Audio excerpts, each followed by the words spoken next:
লজ্জিত যে একটা রাজনৈতিক দল এতটা নিচে নামতে পারে। তাকে আক্রমণ করা হচ্ছে, ব্যক্তি আক্রমণ করা হচ্ছে, তিনি লিখতে পারেন কি না লিখতে পারেন সে নিয়ে কথা বলা হচ্ছে।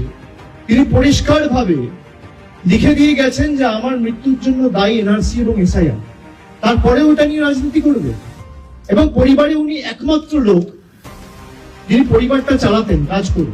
তাদের পাশে একটা ছোট্ট দোকান রয়েছে, প্রয়াত প্রদীপ বাবু এবং তার ভাই তপন বাবু দুজনে মিলে এই কাজে দোকানটা চালাতেন।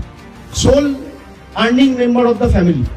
পরিবারের লোকেরা এখন চিন্তায় যে আমরা ঘর সংসার চালাবো কি করে, থাকবো কি করে, বাঁচবো কি করে।